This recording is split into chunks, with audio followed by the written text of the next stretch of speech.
Amis de la vérité, bonjour et bienvenue dans cette nouvelle émission qui aujourd'hui appartient à 21 360 les alerteurs et je vais vous présenter mon invitée. Mon invitée, elle s'appelle Vanessa. Est-ce que Vanessa, elle est là? Bonsoir. Bonsoir Vanessa. Bon Vanessa, ton nom apparaît bien entendu et maintenant ce que je vais te demander, parce que personne pour l'instant te connaît, je vais te demander de te présenter et en même temps d'expliquer pourquoi tu es là. Vas-y Vanessa, tu as la parole. Merci. Alors, je m'appelle donc Vanessa. J'ai été cadre au sein du service de l'aide sociale à l'enfance du Conseil départemental des Ardennes, où j'étais coordonnatrice des établissements et services de la protection de l'enfance, plus précisément en fait chargée du contrôle des établissements et services de la protection de l'enfance. Et c'est un poste qui avait été créé dans le cadre de la stratégie nationale de prévention et protection de l'enfance, à la suite des reportages d'M6 et de France 2 de 2019 et 2020, où la France a découvert, en caméra cachée finalement, un certain nombre de dysfonctionnements et d'images très choquantes de ce qui se passait dans les dispositifs de protection de l'enfance. Et à la suite de ces émissions-là, le gouvernement a réagi en mettant en place une stratégie où, de manière expérimentale, on mettait en place des agents, notamment, entre autres choses, mais en tout cas, on mettait en place un plan de contrôle des établissements de la protection de l'enfance. J'ai été recrutée dans ce cadre-là à titre expérimental. Donc j'ai occupé... C'est très important ce que tu dis. Très important. Et surtout, ça représentait pour moi, en tant qu'ingénieur social, puisque j'ai une qualification d'ingénieur social, un challenge quelque part de mettre en place pour la première fois, alors dans certains départements ça existait déjà, mais dans le département des Ardennes c'était tout à fait nouveau, d'avoir une instance de contrôle. Et donc tout était à créer, des outils, un plan de gestion des risques au sein des établissements. Enfin voilà, il y avait vraiment tout à créer. Donc ça représentait un challenge et effectivement un besoin compte tenu des difficultés que rencontre l'aide sociale à l'enfance depuis un certain nombre d'années.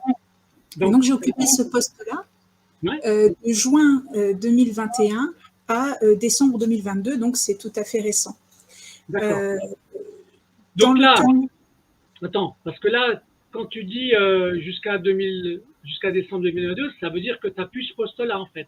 Hein, c'est ça? Exactement, oui. Mon contrat s'est terminé et il se trouve que j'ai constaté, de par ma fonction, un certain nombre de dysfonctionnements.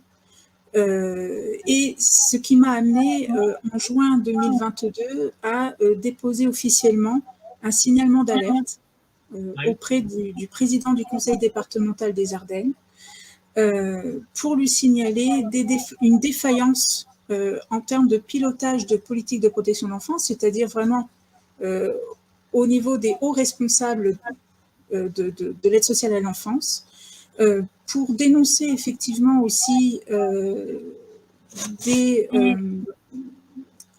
un manque de place au sein des foyers, au sein des familles d'accueil, comparé au nombre de placements qui sont ordonnés, des placements non exécutés, une trentaine au moment où je dépose mon dossier. J'ai dénoncé également des mesures d'assistance éducative en milieu ouvert qui avaient des délais trop longs et donc des enfants en danger à leur domicile, des ruptures de parcours des enfants, des abus sexuels au sein des lieux d'accueil de protection de l'enfance, des établissements non conformes en termes de sécurité et d'accessibilité, prostitution et trafic de drogue, notamment au sein du foyer départemental de l'enfance. Et aujourd'hui, ce qui se passe, c'est que j'ai alerté bien entendu en interne, hein, j'ai respecté tout à fait la procédure, la législation en vigueur, donc de procéder d'abord à un signalement en interne, et puis dans un second temps à un signalement aux autorités externes, donc préfecture, ARS Grand Est, procureur et la ministre chargée de l'enfance. Donc ça, cette alerte-là, elle a été effectuée le 1er août 2022. je constate aujourd'hui que les réponses qui ont été apportées à mon signalement d'alerte ne sont pas suffisantes. J'affirme aujourd'hui encore que la prise en charge des mineurs confiés au sein du service de l'aide sociale à l'enfance des Ardennes n'est toujours pas à la hauteur, n'est pas dans l'intérêt des enfants, et que les dispositifs, en l'état en tout cas, les enfants ne sont pas protégés dans les dispositifs de protection de l'enfance ardennais. Et je suis confrontée à une non-réponse ou alors à des réponses insatisfaisantes de toutes ces autorités et des médias. C'est pourquoi aujourd'hui, face à la situation qui n'a pas changé, je tiens à le préciser, j'ai des informations aujourd'hui qui me permettent de l'affirmer, c'est que malgré mon signalement d'alerte, la situation continue de se dégrader. Il y a actuellement, à l'heure où on se parle, une vingtaine de placements non exécutés, de placements non exécutés. Les conditions ont continué de se dégrader pour les agents du conseil départemental qui travaillent dans les services de protection de l'enfance. Je n'avais absolument pas l'intention, moi, de me médiatiser du tout, de me rendre public, mais face à la situation que j'estime vraiment alarmante, je sais que je l'ai répété plusieurs fois, mais j'insiste, je porte aujourd'hui mon dossier dans l'espoir de faire bouger les choses. Ben écoute, Vanessa, en tout cas, moi, ton témoignage, pour moi, il est très précieux parce que, comme je suis aussi sur le segment de la protection de l'enfance, avec la parole de plein de mamans, hein, d'accord, qui, elles, sont des victimes, bien entendu, de ce système et de ces types de dysfonctionnement. Maintenant, ce que je voudrais, par rapport à l'activité que tu as eue, est-ce que tu peux nous donner, par exemple, des exemples ou des choses que tu as vécues dans des formes de dysfonctionnement, ou quel type de dysfonctionnement, par exemple, tu as pu vivre, ou que tu as mis dans des procédures, pour que les gens comprennent. C'est surtout pour que les gens comprennent ce que tu as pu constater, en fait. Alors, dès que je prends mes fonctions,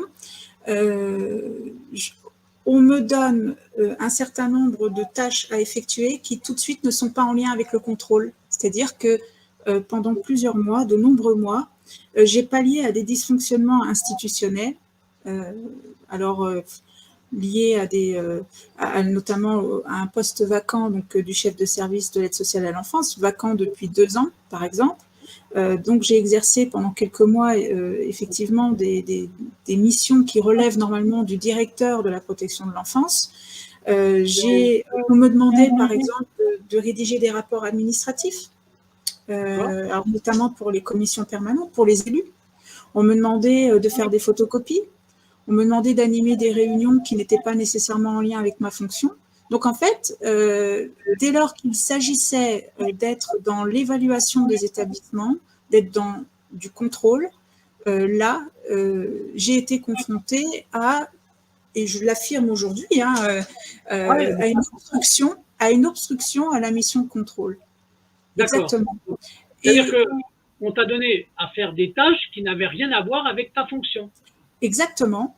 Il faut savoir que c'est un délit puni d'1 an d'emprisonnement et de 75 000 € d'amende dès lors qu'on empêche un agent habilité à faire une mission de contrôle. Et voilà, j'ai été confrontée à ça avec mes collègues. Alors, j'avais sous ma responsabilité 3 agents. Donc, notre travail, normalement, c'est de suivre les effectifs des établissements, c'est-à-dire connaître en temps réel le nombre de places disponibles dans ce qu'on appelle les MEX, les maisons d'enfants à caractère social, donc les foyers. C'est de produire des arrêtés d'ouverture, par exemple, donc d'autoriser des établissements à ouvrir, donc de produire les actes administratifs qui régissent les établissements. C'est s'assurer du respect de la réglementation en vigueur qui concerne les établissements. C'est apprécier l'état de santé, de sécurité, d'intégrité, de bien-être physique et moral des enfants au sein des dispositifs de protection de l'enfance. C'est s'assurer de l'existence et de l'efficacité des outils de la loi 2002, donc dans le respect des droits des usagers, donc en l'occurrence des enfants, mais aussi de veiller à ce qu'il n'y ait pas de traitance institutionnelle dans les établissements. Donc, c'est tout ça. Donc, ça représente... Je vais te poser une question pour que moi, à titre personnel, mais aussi pour que les gens qui nous écoutent puissent comprendre. D'accord? Quand tu parles de ça, de contrôle, il y a déjà une première question, moi, qui me vient, c'est quand tu contrôles un mécanisme qui est attaché à un réseau administratif ou à un réseau privé? Alors, quand les enfants sont placés, ils sont placés sous la responsabilité du président du conseil départemental. Hein, on est d'accord. Le président du conseil départemental délègue à des associations bien souvent privées la prise en charge des mineurs, et alors d'un côté, et les familles d'accueil de l'autre. En règle générale, les familles d'accueil, donc les assistants familiaux, sont des employés des conseils départementaux, hein, mais en règle générale, les établissements sont gérés par des associations privées. Donc, on a par exemple en France, par exemple, Village d'enfants, on va avoir Groupe SOS, on va avoir la Fondation d'Auteuil, qui ont un peu partout sur le territoire, sont implantés et ouvrent des unités, ouvrent des foyers pour accueillir les enfants. Mais les enfants sont placés au nom, sous la responsabilité en tout cas du président du conseil départemental. Et donc, c'est le conseil départemental qui finance ces structures, qui leur donne... Et oui. C'est là qu'il y a un danger, à mon avis. Parce qu'on dépend de fonds privés, de fonds publics qui sont affectés à des structures privées, mais est-ce que la structure privée, elle, par rapport à tous les dysfonctionnements qu'on peut voir, il n'y a pas des abus qui existent dans ces choses-là? Alors, des abus, de quel abus tu parles? Je prends par exemple, moi, quand j'entends les mamans, par exemple, à qui on enlève un enfant, je prends cet exemple-là, d'accord? Moi, j'ai découvert quelque chose qui s'appelait l'OPP, d'accord? Donc, une ordonnance de placement provisoire. Or, jusqu'à preuve du contraire, normalement, c'est soit à l'initiative d'un juge, soit à l'initiative d'un procureur. On est d'accord? Mais la construction même de l'ordonnance, elle se construit sur quoi? Qui c'est qui fait le document qui permet à un juge ou à un procureur de prendre une décision? En fait, à partir du moment où les services sociaux sont saisis, donc par le biais de la CRIP, en règle générale, la cellule de recueil des informations préoccupantes, là, il y a effectivement des travailleurs sociaux du conseil départemental qui se déplacent, font une évaluation et ensuite transmettent à la CRIP, qui ensuite transmet au parquet. Dans le cas où il y a vraiment un danger imminent, là, effectivement, donc c'est dans le cas d'un article 40, le procureur peut décider dans l'immédiat de retirer un enfant. Mais effectivement, il faut que la situation puisse être évaluée et que le danger puisse être avéré, prouvé. C'est là où justement tu as dû constater des choses qui sont... Alors ça, en fait. Ce dont tu me parles là, je ne l'ai pas constaté sur mon poste, puisque, alors, effectivement, à un moment donné, j'ai été amenée à gérer des placements en urgence alors que ce n'était pas ma mission. Mais toute cette partie-là, elle n'est pas, je n'y ai pas accès. D'accord. Moi, à un moment donné, sur mon poste, en exerçant la mission du chef de service de l'aide sociale à l'enfance, on me dit il y a une OPP, il faut trouver une place en urgence. Alors après, c'est au foyer départemental de l'enfance chez nous dans les Ardennes que ça se passe. C'est le foyer départemental d'urgence qui va accueillir l'enfant, s'il y a de la place. Parfois, il n'y a pas de place, on négocie avec des familles d'accueil qui peuvent prendre en urgence, etc. Après, ça dépend de l'âge de l'enfant, etc. Mais tout ce que tu me dis, je l'ai constaté après. C'est-à-dire que moi, sur mon poste, je n'étais pas du tout en contact des familles. Alors, je t'ai fait un petit schéma pour que les gens comprennent, parce que bien souvent, les familles m'interpellent ou parfois même des avocats me demandent comment fonctionne l'ASE, parce que c'est très opaque finalement comme institution. Justement, oui, c'est ça. Mais pour expliquer, en gros, donc je ne sais pas si tu vois. Oui, c'est bien, c'est bien. Alors attends, parce que c'est à l'envers. Donc, tout en haut, ici, tu vas avoir le président du conseil départemental. Ouais. En dessous, attends, tu vas avoir le directeur général des services. C'est-à-dire, alors le président, lui, il est élu. D'accord. Ici, on a le directeur général de tous les services du conseil départemental, d'accord? Moi, là, ici, je t'ai fait uniquement la protection de l'enfance. D'accord, ok. Ensuite, on va avoir le directeur général adjoint des solidarités et réussites, qui va gérer 3 politiques sociales. C'est les fameuses politiques sociales que les départements gèrent depuis les lois de la décentralisation. Donc, tu vas avoir une partie, tu vas avoir tout ce qui est autonomie, vieillesse, handicap, tu vas avoir tout ce qui est action sociale et direction enfance-famille, donc protection de l'enfance.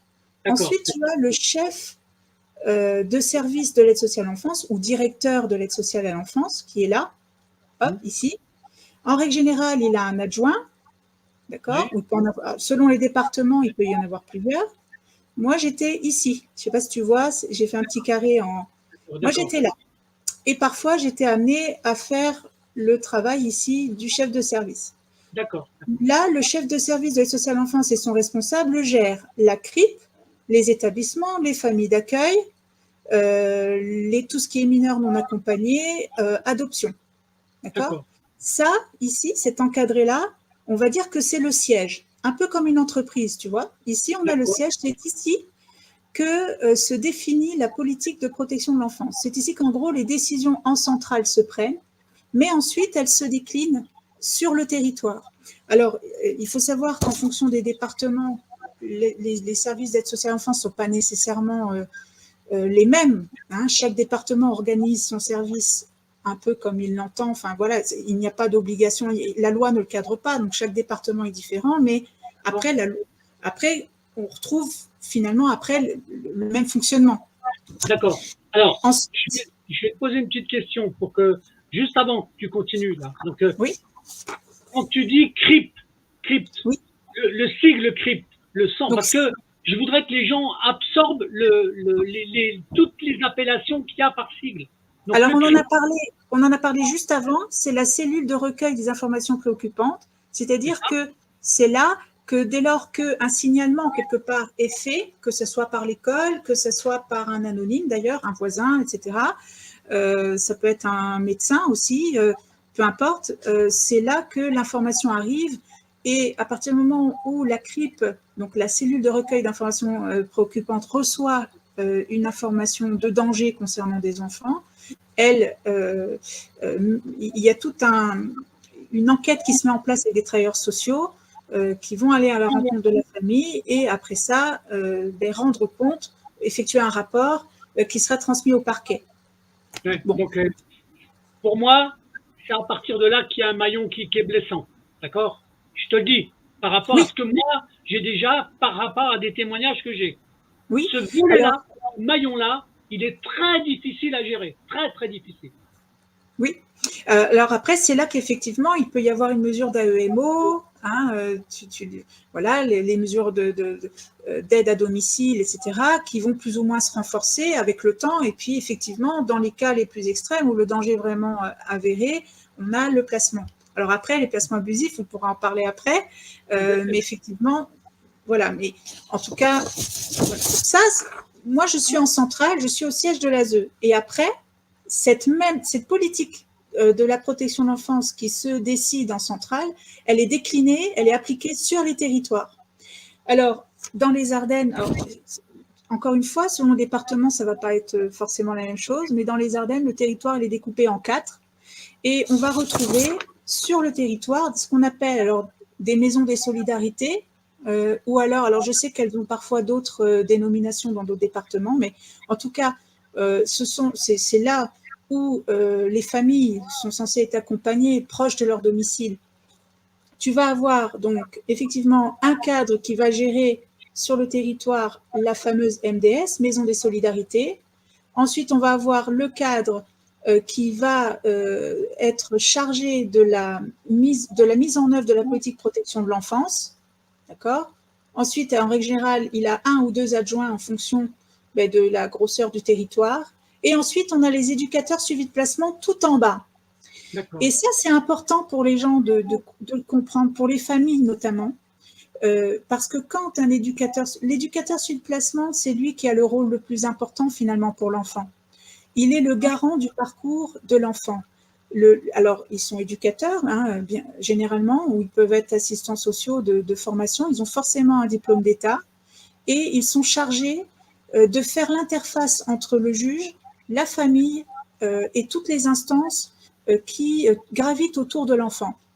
C'est eux qui rédigent des bilans de mesures, qui rendent des comptes aux juges, qui écrivent aux juges. Et c'est eux qui sont censés accompagner les familles.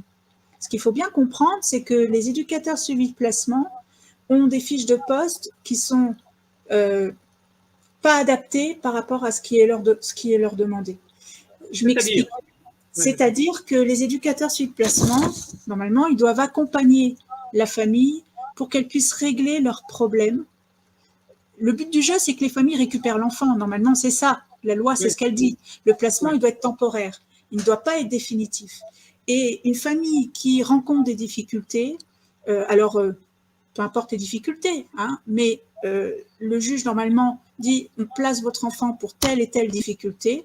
Ces difficultés-là, l'éducateur sur le placement est censé accompagner la famille, dans la loi, pour les aider à résoudre leurs difficultés. Le but, c'est de récupérer les enfants une fois que ces difficultés sont dépassées. Or, dans les faits, ils n'ont pas les moyens d'accompagner les familles. Tu sais que moi, j'ai découvert ça après, hein, il y a quelque temps. On m'a mise quand tu dis ils n'ont pas les moyens, c'est-à-dire ils n'ont pas les moyens intellectuels ou les moyens techniques? Les moyens, je dirais, techniques de temps. C'est-à-dire qu'un éducateur de placement, en moyenne, il est entre 35 et 40 enfants à suivre. Ah oui, d'accord. Ouais, c'est énorme.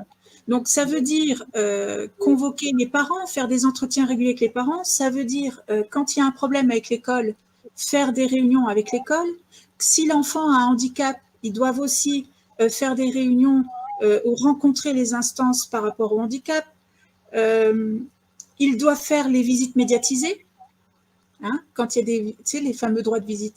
Donc, on leur demande de faire aussi, on leur demande de faire des placements en urgence. Hein.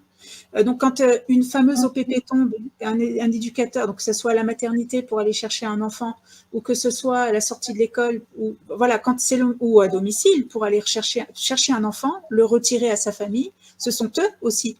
On leur demande de rédiger des rapports. S'il y a un incident, ils doivent rédiger des notes d'incident, ils doivent en rendre compte au juge, et voilà. Et ça, c'est la réalité aussi. C'est-à-dire qu'en fait, ce que je veux dire par là, c'est que je sais qu'il y a beaucoup de familles qui sont très en colère contre les services sociaux, enfin, contre les travailleurs sociaux, contre les éducateurs, ce que je peux comprendre. Hein. Mais en fait, eux-mêmes sont pris dans une machine, dans un système qui les empêche de faire leur travail. Et ils voudraient le faire. Et ils sont en souffrance aussi. Alors, est-ce que je peux être dans un abus de pensée? Vas-y.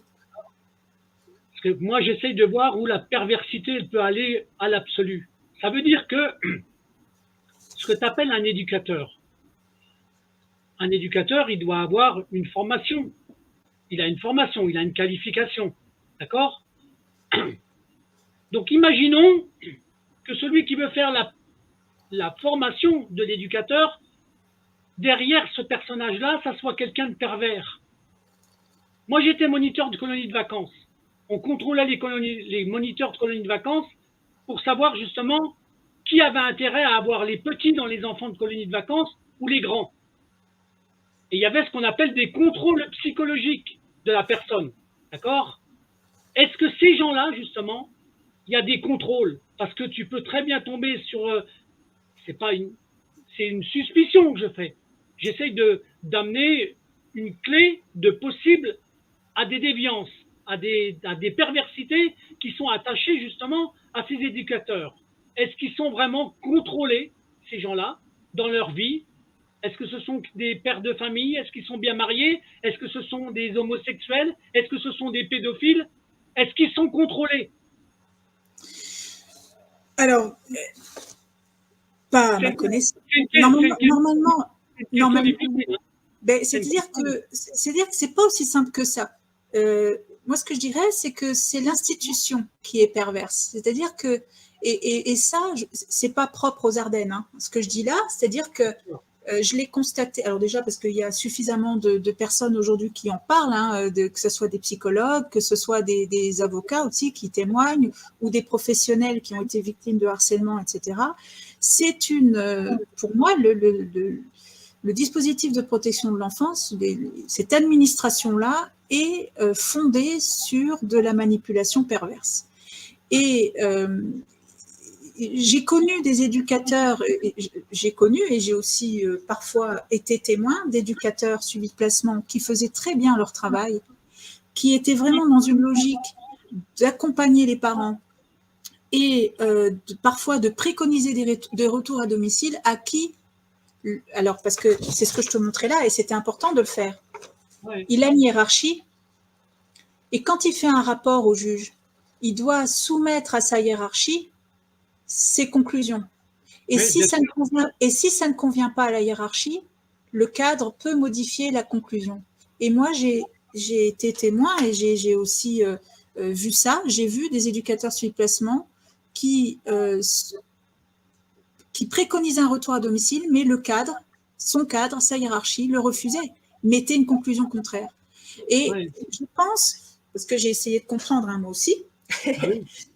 Je pense que là, il y a des logiques qui nous dépassent. C'est-à-dire que, et ça dépasse aussi aux éducateurs suivi de placement. Oui. Maintenant, pour répondre un peu plus profondément à ta question, parce que, comme je te l'ai dit, j'ai eu besoin, moi, de comprendre. Parce que ce que j'affirme, ce que j'ai vu, et je ne comprends toujours pas à l'heure actuelle, pourquoi la loi, à tous les niveaux, que ce soit la réglementation des établissements, que ce soit l'accompagnement des familles qui n'est pas respecté, que ce soit donc, tous ces placements abusifs, et on en parlera après, j'imagine, je me suis demandé pourquoi la loi n'était pas appliquée. Elle n'est pas appliquée, la loi. Oui. Pourquoi? Mais c'est la France, c'est ça.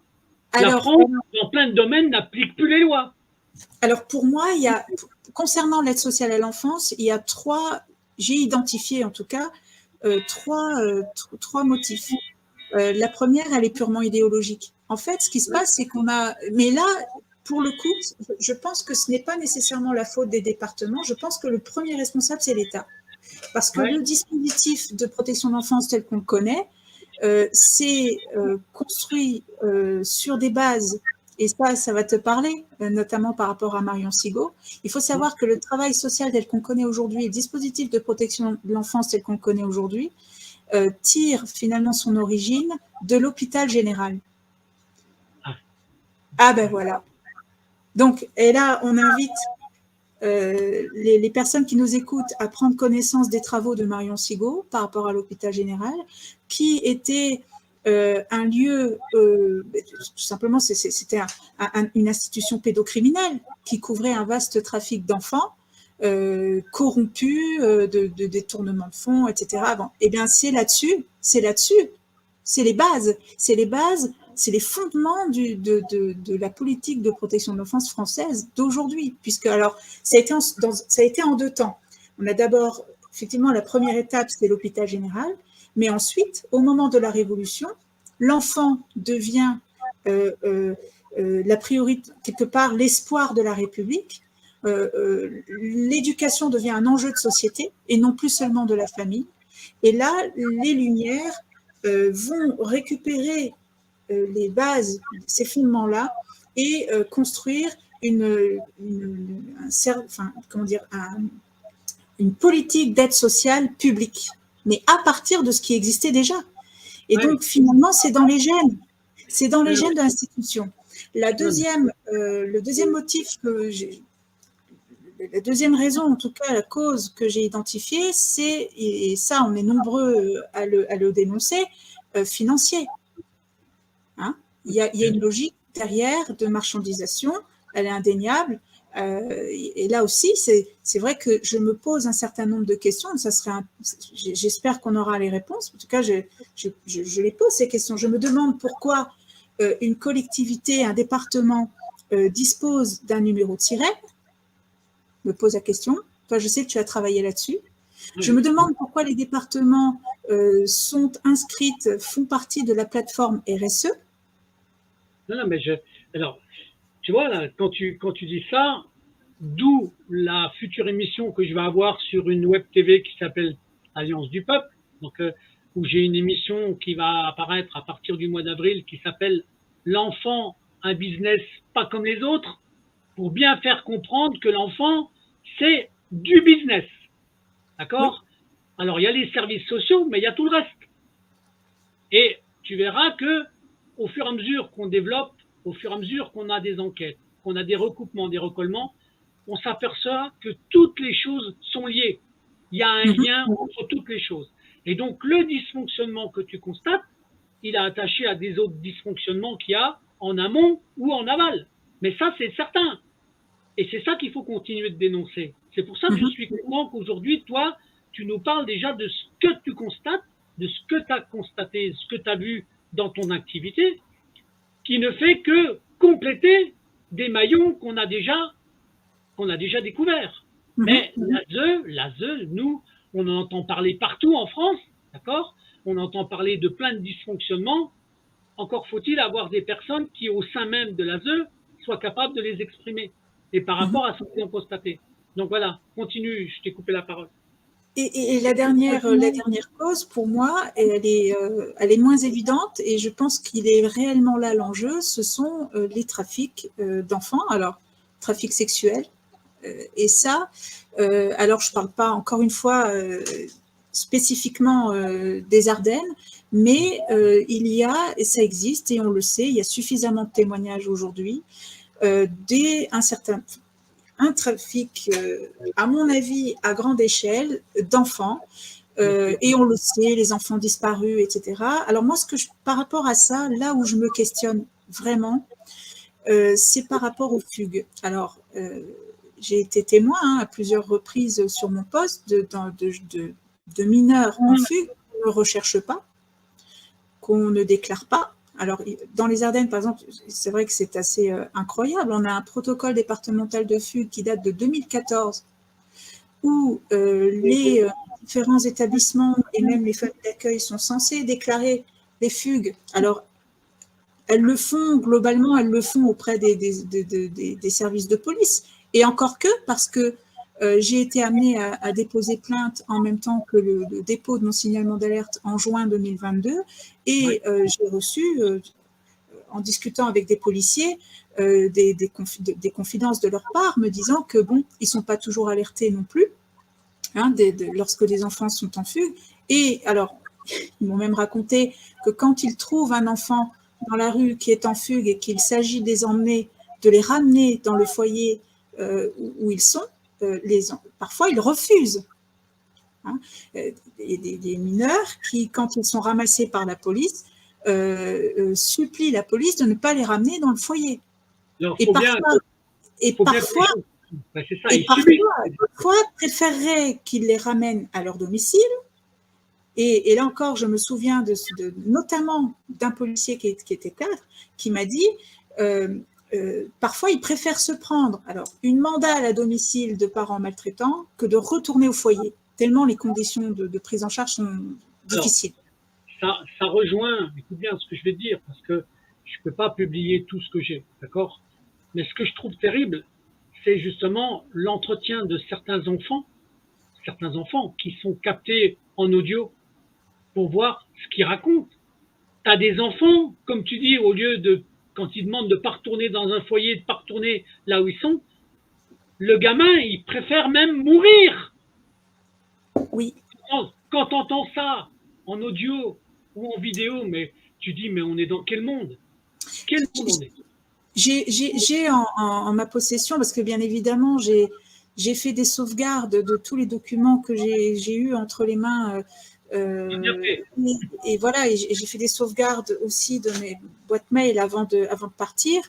Bien entendu, c'était dans le cadre de mon signalement d'alerte. Alors, j'ai pas pu me servir de tout, malheureusement. Et d'ailleurs, j'ai beaucoup d'amertume par rapport à la manière dont le signalement d'alerte s'est déroulé. Mais bon, ça, c'est une autre histoire.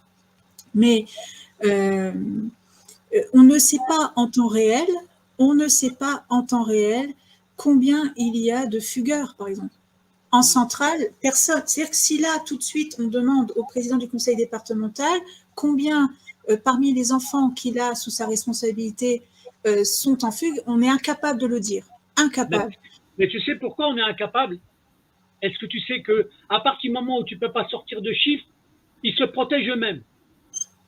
Si le département était capable de dire combien il y avait de fugues, mais ça voudrait dire que justement c'est le dysfonctionnement qui provoque la fugue. Et ça, ils n'en veulent pas. Donc, ils ne font pas d'analyse.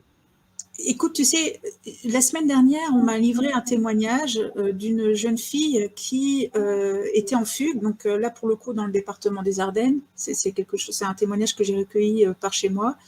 Une jeune fille qui était en fugue et qui, durant sa fugue, et malheureusement c'est courant, se fait violer en pleine rue. D'accord ? Et elle était restée en contact avec la famille. Alors, il se trouve qu'elle était placée dans un foyer, mais auparavant, elle avait été prise en charge, elle vivait dans une famille d'accueil. Elle était restée en contact avec eux. Et ils l'ont, quelque temps plus tard, revue et demandé des nouvelles, et elle leur raconte que durant une fugue, elle se fait violer, etc. Elle a le nom de la personne qui l'a violée, elle sait où il habite, etc. Et la famille d'accueil lui demande « Mais pourquoi tu n'as pas porté plainte ?» Elle a répondu « Parce que les gendarmes m'auraient ramenée au foyer, ce que je ne voulais pas. » Ça, tu te rends compte quand tu entends ça? Quand tu entends ça, t'imagines la nana, ce qu'elle a pu déjà subir au foyer? Et elle est tombée enceinte suite à ça. Ouais. Donc, alors, elle est enceinte de suite d'un viol. Et alors, les parents, ces anciens parents adoptifs ou en tout cas éducateurs, est-ce qu'ils sont venus en soutien d'elle ou pas? Bien souvent, et ça c'est quelque chose que j'ai constaté, bien souvent les parents ne sont pas au courant. Ouais. Quand les parents sont au courant, c'est parce que le jeune ou la jeune en aura parlé à ses parents. Ouais. Et quand le parent interpelle les services sociaux, on a des éducateurs qui vont dire aux parents ben, « vous n'avez qu'à porter plainte ». Oui, mais ça c'est… Voilà. Mais alors, c'est très facile de dire ça. Pourquoi? Parce que quand tu sais que 99% des plaintes sont classées sans suite, hein, il ne faut pas se demander pourquoi. C'est pas la peine de se demander pourquoi. Hein. Ça fait partie du fonctionnement des déviances. Maintenant, on a dit qu'on allait parler des abus, justement. D'accord? Des abus. Qu'est-ce que toi, parce que, mine de rien, ça se passe bien l'entretien, mine de rien. Hein? D'accord? Ça va. Donc toi, au niveau des constats d'abus, est-ce que tu as constaté des mécanismes dans les abus? Ou en tout cas des abus, est-ce que tu considères que tu en as constaté? C'était mon quotidien, c'est-à-dire que les établissements ont l'obligation légale de transmettre à l'autorité administrative, pour le coup le département, aux financeurs, quoi, hein, de signaler tout incident. C'est ce qu'on appelle les événements indésirables. Alors ça existe aussi dans le domaine de la santé, dans les hôpitaux, etc. Oui. Un événement indésirable, ça peut être une panne de chauffage, ça peut être une inondation, ça peut être une crise d'un enfant, ça peut être un abus sexuel, par exemple. Bref, un incident, d'accord? Et alors, il faut savoir que ce n'est pas encore rentré dans la culture des établissements hein, de signaler. Donc, on en reçoit, comparé au nombre d'incidents qui existent et comparé à ce qui est déclaré à l'autorité, c'est pas grand-chose. Je pense qu'on est entre 30 et 40% seulement des incidents qui sont déclarés. Alors, bien souvent, ce que les établissements disent, c'est on n'a pas le temps parce que quand on a une crise dans l'urgence, etc., ben, c'est sûr, et je les comprends. Il y a une urgence, il y a quelque chose, il y a une crise. C'est sûr que ça ne viendra pas à l'idée, pendant qu'il y a quelqu'un qui essaie de neutraliser un jeune ado en crise, d'appeler ou d'envoyer un email. On est bien d'accord. Mais bon, ils ont quand même 48 heures pour les déclarer. Après, je te parlerai d'autres choses que j'ai constatées par rapport à justement à ces fondations privées qui gèrent, parce que je pense quand même qu'il y a un souci par rapport à ça, c'est que les fondations privées, malgré tout, elles ont la main. Je pense que c'est une cohabitation avec le département qui n'est pas simple. Alors ben, finalement, comme j'y suis, je vais jusqu'au bout, c'est-à-dire que par exemple, je l'ai constaté avec la Fondation d'Auteuil, c'est pas du tout, je veux dire, en tout cas c'est comme ça, c'est un fait. Ils disposent en interne, cette fondation-là, déjà d'un logiciel, d'une plateforme des incidents. C'est-à-dire que il remonte au siège de la Fondation d'Auteuil leurs incidents, mais donc ils déclarent quasiment de manière systématique, tandis que nous, le département, le financeur, on n'a quasiment pas, tu vois ce que je veux dire, on ne nous déclare pas à nous. Mais le discours, c'est, mais en gros, on va déclarer 2 fois. Donc, il y a un problème à ce niveau-là, c'est-à-dire que le département, quelque part, est en retard. Alors, je ne sais pas si c'est une question de législation, mais en tout cas, on n'a pas la main sur ce qui se passe dans les établissements. En revanche, finalement, les fondations, alors c'est vrai aussi avec le groupe SOS, hein, ils ont aussi leur propre dispositif interne, ils ont leur propre plateforme qui gère ça, mais nous, le département, du coup, c'est bien gentil, mais quand on est le financeur, on ne sait pas vraiment ce qui se passe et on n'a pas accès à ça. Alors, ce qui est drôle, c'est qu'à partir du moment où tu es le financeur, rien n'empêcherait d'imposer aux financeurs d'avoir les copies des informations. Alors après, ça... Parce qu'autrement, mais franchement, Vanessa, s'ils mettaient ça en place en leur disant si vous ne nous envoyez pas les informations, on vous coupe les vivres, crois-moi, ça se ferait. Mais si ça ne se fait pas, mais non. C'est qu'il y a des raisons. Et c'est ça, c'est pour ça, moi j'ai vraiment, et c'est ça que je ne comprends pas et que je dénonce, c'est-à-dire que pour moi, ce n'est pas qu'une question de moyens. Je pense qu'il y a réellement un problème de volonté. Ben, bien sûr. C'est un problème de volonté. Je veux dire, on ne peut pas dire aujourd'hui, j'ai pas les moyens. Là, pour le coup, il y a des agents qui sont là pour faire le contrôle. Nous, on ne demandait qu'à faire notre travail, mais s'il n'y a pas non plus si le département ne tape pas du poing sur la table et ne s'affirme pas en tant que financeur et puis de toute façon c'est la loi, de faire respecter la loi à ces établissements privés, bah, je veux dire, tu peux rien faire. Tu peux rien faire. Je vais être brut dans ce que je vais te dire là. Mais quand je dis je vais être brut, je vais être brut. Si ça se met en place, si ça se met pas en place, c'est que derrière, tu as des puissances que tu n'imagines même pas. Et notamment les réseaux de la pédophilie. Faut pas oublier ça. Et moi, quand je l'affirme, c'est moi qui l'affirme, c'est pas toi. C'est moi qui le dis. D'accord ? Parce que je l'ai constaté dans des émissions, dans des abus. J'ai même eu l'occasion de faire parler à un jeune qui est devenu un adulte, qui racontait comment, avec les services sociaux, il avait été victime de la pédophilie. Il s'appelle Vince. D'accord ? S'ils ont envie d'aller voir son témoignage, il est en vidéo en ligne. On ne m'a pas attaqué pour diffamation pour ça. Mais lui, il l'accuse, il l'a dit, il a raconté ce qu'il avait vécu. Et il y en a combien d'autres qui peuvent le faire maintenant? Tu vois? Donc ça veut dire quoi? Ça veut dire que ce que tu constates, ou tu te poses la question, mais il y a des fois, le fait de se poser la question, même si on n'a pas le droit de déduire, on a le droit quand même de supposer certaines choses. Je me suis posé ces questions, je me les suis posées parce que, déjà par rapport aux fugues, tu sais que alors que j'étais en poste, j'ai entendu 2 fois, en tout cas 2 cas de disparition de jeunes filles qui étaient confiées au service de l'aide sociale à l'enfance, alors pas récemment, hein, apparemment c'est assez ancien, qu'on n'aurait jamais retrouvé.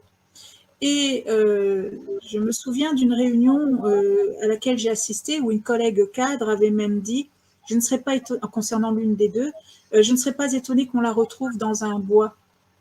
Et je m'étais posé la question parce qu'on n'est pas capable en temps réel de dire combien on a d'enfants placés. C'est-à-dire que je me souviens, franchement, il faut imaginer les scènes, c'est-à-dire qu'on est sur des tableaux Excel, on ne sait pas, on compte manuellement, on essaye de savoir combien on a d'enfants placés. Je parle bien en temps réel. Alors oui, on va te dire qu'en juin ou en octobre, 31 octobre, c'est des dates butoirs. On va te dire au 31 octobre de l'année dernière, on en avait 1183. Mais là, maintenant, en temps réel, on est incapable de te le dire. Incapable. Et ça, c'est quelque chose qui pose question. Les fugueurs qu'on ne recherche pas, ça pose question. Des fugueurs qui disparaissent, on est protection de l'enfance ou on ne l'est pas. Et entendre un cadre dire je n'ai jamais cru à la thèse de la fugue et je serais pas étonnée qu'on la retrouve dans un bois enterré, hein, je te passe, hein, tu as compris. À un moment donné, effectivement, ça pose.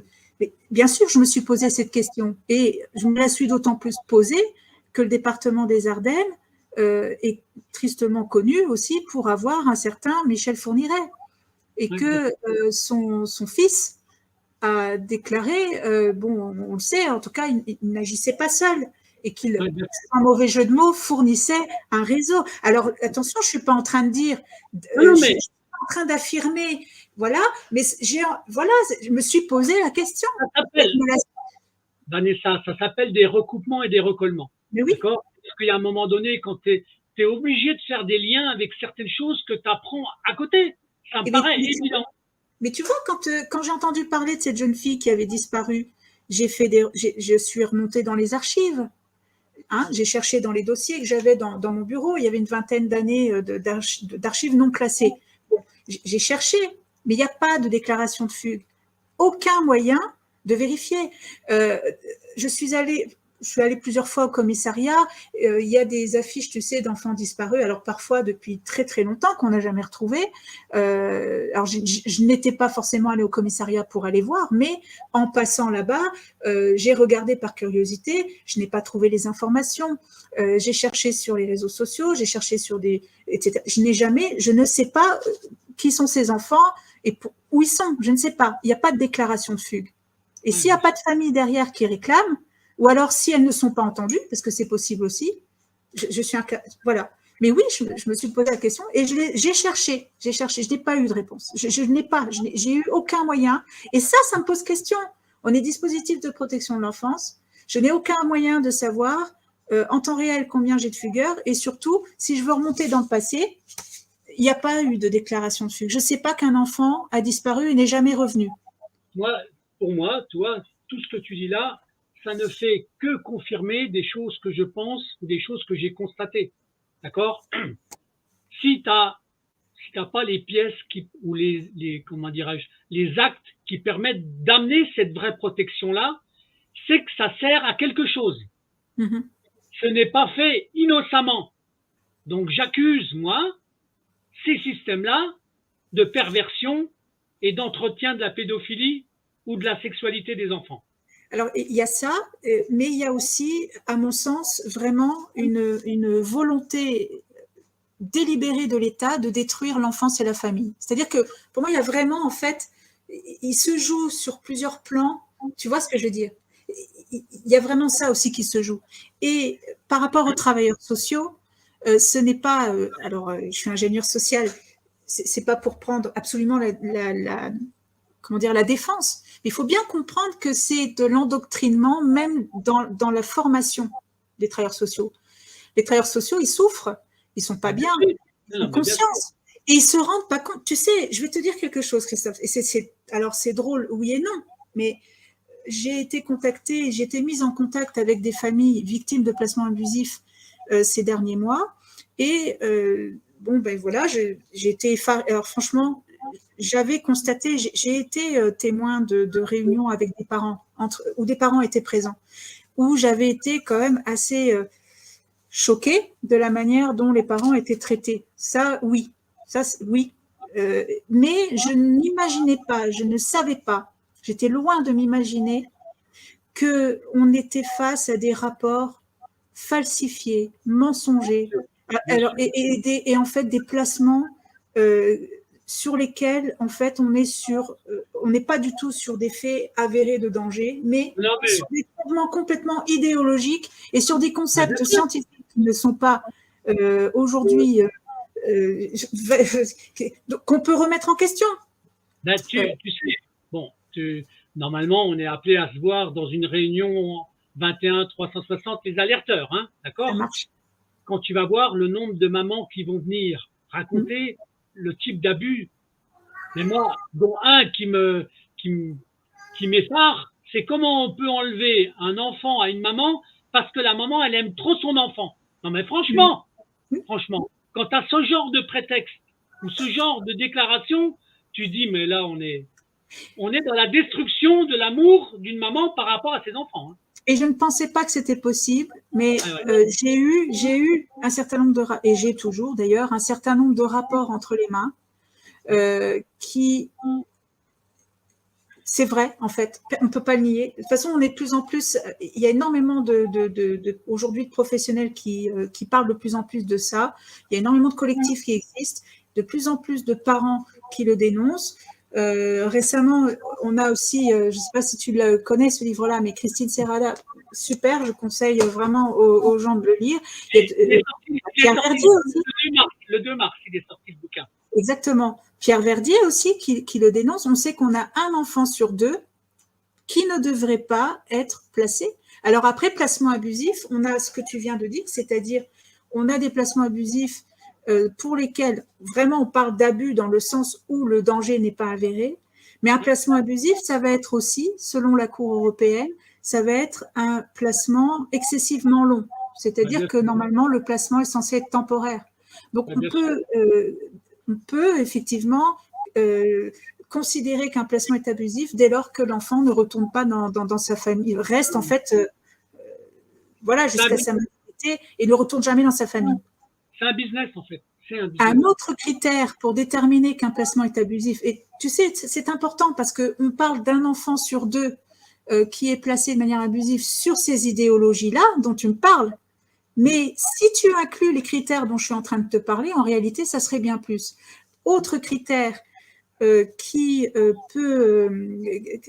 autre critère pour déterminer qu'un placement est abusif, c'est le fait qu'un enfant soit en danger au sein même d'un dispositif de protection de l'enfance. Et pour revenir à ta question juste avant, en 2021, alors c'est assez peu, mais en 2021, sur 70 événements indésirables que mon service a reçus, c'est-à-dire de déclaration d'incidents des établissements du département des Ardennes, 32% concernent des agressions ou des abus sexuels sur mineurs.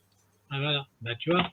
Voilà. Sachant que 70 événements indésirables, ce n'est pas beaucoup, et que les établissements, premièrement, ne déclarent pas autant qu'il le faudrait, mais aussi ne sont pas forcément au courant. C'est-à-dire que, on est d'accord que, il y a aussi, voilà, ils ne sont pas nécessairement au courant.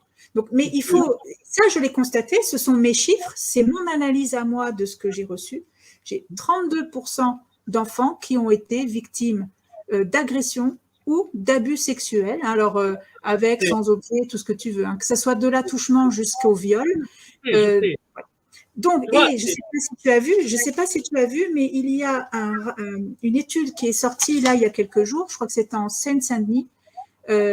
Pareil, c'est à peu près un enfant sur 2, si ma mémoire est bonne, qui serait victime d'abus au sein pendant le placement.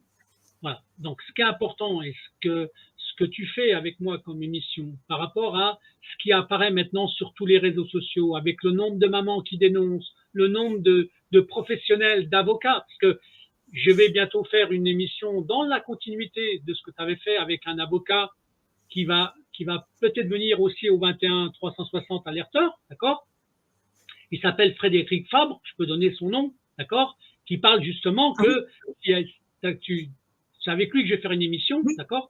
Même si Pierre Verdier, dont tu as parlé tout à l'heure, doit venir, puisqu'il m'a confirmé normalement qu'il venait aux 3 jours des 21 360. Mais il n'y a pas que lui, il y a d'autres juristes, d'accord? Donc là, ça veut dire quoi? Qu'à un moment donné, il y a des choses qui se réveillent et qu'on a intérêt à faire l'alliance des gens qui dénoncent. Même si tu as beaucoup de victimes, il faut qu'il y ait des professionnels maintenant, comme toi, qui déclarent ou qui annoncent ce qu'elles constatent, ce qu'elles vivent ou ce qu'elles ont vécu dans leur profession. Et pour moi, c'est quelque chose de très important, très, très important.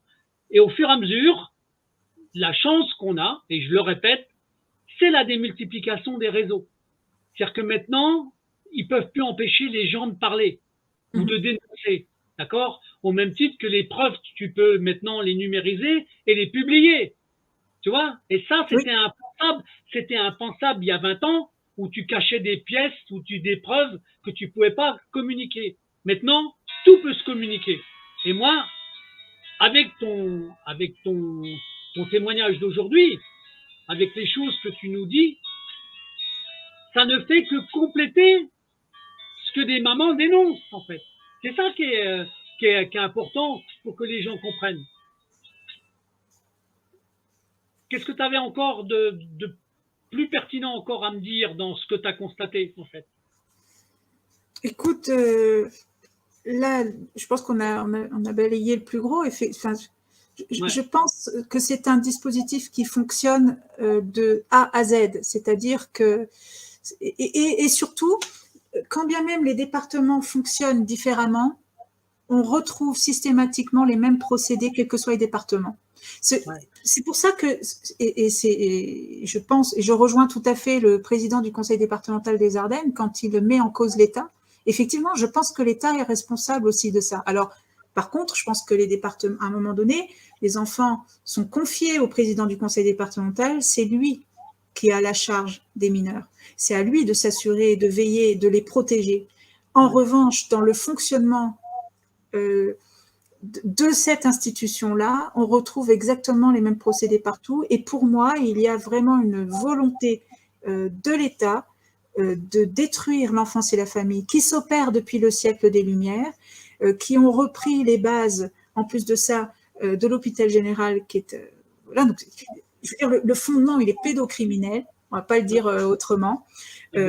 Pour la faire courte, on pourrait faire une émission de 3 heures là-dessus. J'ai fait des recherches, tu sais que je viens de finir d'écrire un livre, mais en tout cas... On aura l'occasion de refaire une autre émission. Mais voilà, plus détaillée, mais là, effectivement, ça peut choquer peut-être de m'entendre dire ça comme ça, sans... voilà, il faudrait développer, mais en tout cas, voilà, il y a ça. Je pense qu'effectivement, il y a une logique financière, mais qui ne concerne pas que l'enfance, finalement. L'être humain est aujourd'hui une marchandise, quels que soient les domaines, et... par contre, et ça, je crois que c'est le souci, et c'est ce qui peut expliquer pourquoi tout est étouffé tout le temps, etc. Bon, c'est les réseaux pédocriminels. On sait très bien que les grandes affaires, comme Fourniret, comme Dutroux, etc., n'agissaient pas seules, et c'est sans doute le même réseau, mais avec finalement des strates différentes, des niveaux différents, mais c'est sans doute le même au niveau mondial. C'est ce que je pense. En tout cas, écoute, tu vois, on arrive au terme d'une heure d'émission. Tu vois, donc là, si j'avais à te demander une forme de morale de fin d'émission, d'accord, là, pour même si on aura l'occasion de refaire des émissions, bien entendu, ne t'inquiète pas. Surtout qu'après nos réunions 21-360, que je rappelle, parce que tu fais partie des invités conférencières, ne l'oublie pas. Donc, et tu auras l'occasion de rencontrer Marion Sigaud, tu auras l'occasion de rencontrer Chloé Framery, donc des animateurs plus des juristes. Tu vois, donc ça veut dire que ça sera très important. Mais là, si on avait une conclusion à faire par rapport à une morale ou je sais pas, ou une espérance, tu aurais à dire quoi avant que je lance le petit générique de fin en fait?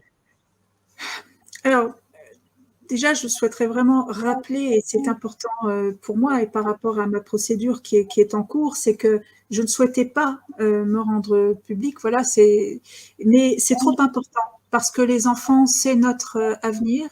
On n'en a pas discuté, mais effectivement, on pourra en parler aussi. C'est-à-dire que cette idéologie dont on parle de destruction de l'enfance, elle s'opère aussi dans le système scolaire. Et donc, là, c'est absolument... Voilà.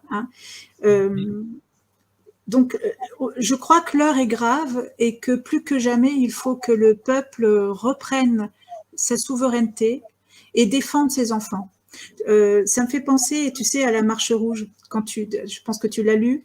Les Parisiens s'étaient levés, ils s'étaient battus, ils avaient fracassé les enleveurs d'enfants.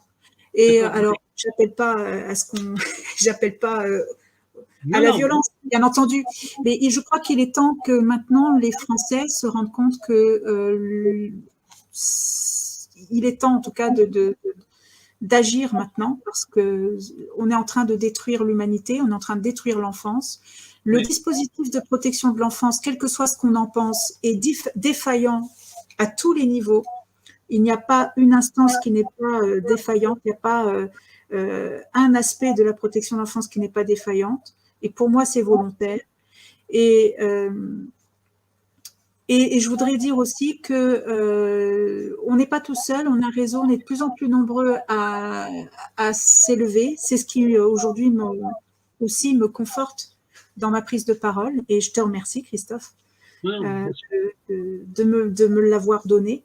Et j'espère que ça contribuera à faire avancer les choses.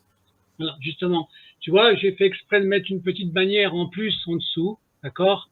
21 360, les alerteurs, rendez-vous le 31 mars, 1 et 2 avril. Mais regarde bien ce qui a marqué. Parce que toi, l'enfant, tu es l'avenir du monde. Tu vois, rien que ça, c'est ce qui va fédérer. Pourquoi? Parce que le fait qu'on fasse du mal aux enfants, on fait du mal à l'avenir de notre monde. Bien sûr. Et ça, je pense que l'enfant, c'est ce qui peut réveiller toutes les consciences humaines. Et tu fais partie des gens qui provoquent ce réveil. Donc, c'était le mot de la fin, ma petite Vanessa, pour aujourd'hui. Merci. Hein? Donc, on est appelé à se revoir très bientôt. D'accord? Ça marche. Donc, je vais couper l'enregistrement, j'envoie le générique de fin et je te recontacte très rapidement. D'accord? Très bien. Bonne soirée à tout le monde. Merci. Merci.